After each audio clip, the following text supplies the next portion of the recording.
తెలంగాణ రాజకీయాల్లో ఈటెల రాజేందర్ పరిస్థితి అడకత్తెరలో పోకచక్కలెక్క తయారైంది. నడి సముద్రంలో చిక్కుకున్న నావ లెక్క, రోడ్డు వైడనింగ్లో సగం కొట్టేసిన బిల్డింగ్ లెక్క అయిపోయింది. కూల్చడానికి మనసొప్పదు, ఉండడానికి అవకాశం ఉండదు. సేమ్ బీజేపీలో ఈటెల రాజేందర్ పరిస్థితి కూడా అట్లనే ఉంది.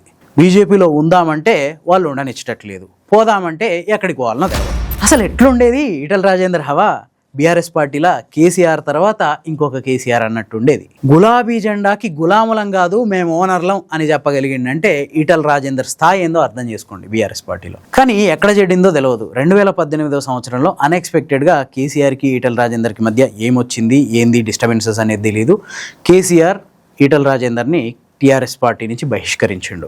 ఆ తర్వాత తప్పనిసరి పరిస్థితుల్లో ఒక ఆల్టర్నేట్ రాజకీయ వేదిక కావాలి కాబట్టి అప్పుడు కాంగ్రెస్ పరిస్థితి అసలు రాష్ట్రంలో అధికారంలోకి వస్తుందా కాదు, వార్డు మెంబర్గా గెలిచే పరిస్థితి కూడా లేదు. అట్లాంటి పరిస్థితుల్లో ఆల్టర్నేట్ రాజకీయ వేదిక కోసం ఈటెల రాజేందర్ బీజేపీలో చేరిండు. బీజేపీ కూడా ఈటలకు ఘనస్వాగతం పలికింది. అంతేకాదు బెంగాల్లో ఒక సువేందు అధికారిలా తెలంగాణలో ఈటెల రాజేందర్ కూడా బీజేపీకి అధికారాన్ని తీసుకొచ్చి చేతిలో పెడతాడు అని ఎక్స్పెక్ట్ చేసింది బీజేపీ. దానికి తగ్గట్టే ఈటెల రాజేందర్ బీఆర్ఎస్ నుంచి బయటకు వచ్చినప్పుడు అతని మీద విపరీతమైన సానుభూతి ఉండేది. కేసీఆర్ చేతిలో మోసపోయిండని, కేసీఆర్ ఆయన్ని ఏదో కుట్రపూరితంగా బయటకు పంపించిండని చెప్పి జనాలు అప్పట్లో విపరీతంగా నమ్మిర్రు. ఆ సానుభూతితో అధికార పీఠాన్ని ఈజీగా బద్దలు కొడతాం అని చెప్పి బీజేపీ కూడా ఫిక్స్ అయింది. కానీ తెలంగాణలో సానుభూతి అనే సెంటిమెంట్ ఎక్కువ రోజులు వర్కౌట్ అవ్వదు అన్న విషయం బీజేపీకి చాలా లేట్గా తెలిసింది. అసలు వాస్తవానికి ఈటెల రాజేందర్ బీజేపీలో ఫిట్ అయ్యే వ్యక్తి కాదు. ఎందుకంటే ఈటెల పూర్తిగా లెఫ్ట్ వింగ్ భావజాలం ఉన్న వ్యక్తి, మరోవైపు బీజేపీ పూర్తిగా రైట్ వింగ్ భావజాలం. కులమతాలకు అతీతంగా సమసమాజ స్థాపన అనే భావజాలం నుంచి వచ్చిన వ్యక్తి ఈటెల రాజేందర్. కానీ పూర్తిగా కులమతాలతోటే రాజకీయం చేసేది బీజేపీ పార్టీ. స్టార్టింగ్లో ఇక్కడనే అసలు పొంతన చెడిపోయింది. బీజేపీ ఈటెల రాజేందర్కి ఘనస్వాగతం పలికినా ఎప్పుడైతే ఈటెల రాజేందర్ పార్టీలోకి వచ్చిన తర్వాత ఒక్కొక్కరు ఆయనకి దూరంగా జరగడం స్టార్ట్ చేశారు. సువేందు అధికారికి బెంగాల్లో బీజేపీ ఎనలేని అధికారాలు ఇచ్చింది. అక్కడ ఆయనకు తిరుగులేదు, అక్కడ ఆయనకి ఇంకొకరు పోటీ లేరు. బెంగాల్లో బీజేపీ గెలిస్తే ముఖ్యమంత్రి సువేందు అధికారి అన్న విషయాన్ని ముందే క్లారిఫై చేసింది బీజేపీ. కానీ తెలంగాణలో అట్లాంటి పరిస్థితి లేదు. తెలంగాణలో ఈటెల రాజేందర్కి అనేక మంది పోటీలు ఉన్నారు. ఒకవేళ ఈటెల రాజేందర్ ఎవరిని పోటీగా అనుకోకున్నా ఈటెల రాజేందర్ని పోటీగా తీసుకోవడానికి చాలామంది ఇక్కడ ముందున్నారు.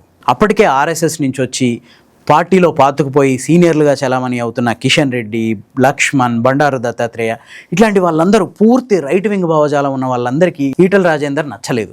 అంతేకాదు ఇంకొద్ది మంది నాయకులు ఉన్నారు, వాళ్ళు ఈటెల రాజేందర్ గనక ఎదిగితే మేము పాతాళానికి ఓడిపోతామేమో అని చెప్పి భయపడ్డారు. అందుకే చెప్పులో రాళ్లలాగా, చెవులో జోరీగల్లాగా అడుగడుగున ఇబ్బందులు కల్పించారు ఈటెల రాజేందర్కి. ఈటెల రాజేందర్ సొంత నియోజకవర్గం, దగ్గర 30 ఏళ్ల పాటు రాజకీయాలు చేసిన నియోజకవర్గం హుజూరాబాద్లో ఆయన్ని ఓడించారు.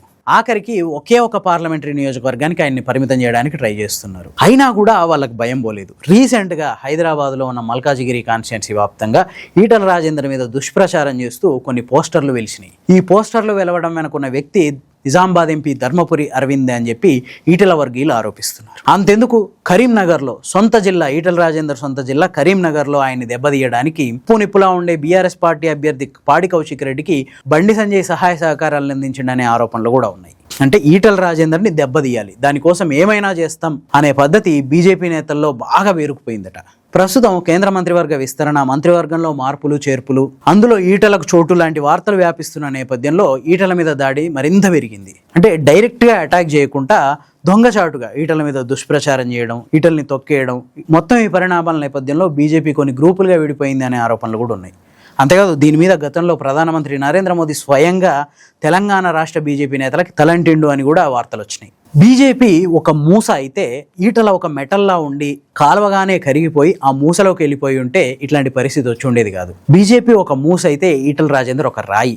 ఈయనని ఎంత వేడి చేసి ఎంత కరగదిద్దామన్నా కరిగే రకం కాదు, ఆ మూసలో ఈమిడిపోయే రకం అసలే కాదు. అందుకే సహజంగానే ఈటెల బీజేపీ రాజకీయాలకు సెట్ అవ్వడు. అందుకే సాధ్యమైనంత తొందరగా ఆ పార్టీలో నుంచి బయటపడాలని చూస్తున్న ఎటెల్లాలో తెలియని అయోమయం. ఎందుకంటే కాంగ్రెస్కి వెళ్దామంటే అక్కడ రెండో స్థాయి నేతగానే ఉండిపోవాల్సిన పరిస్థితి.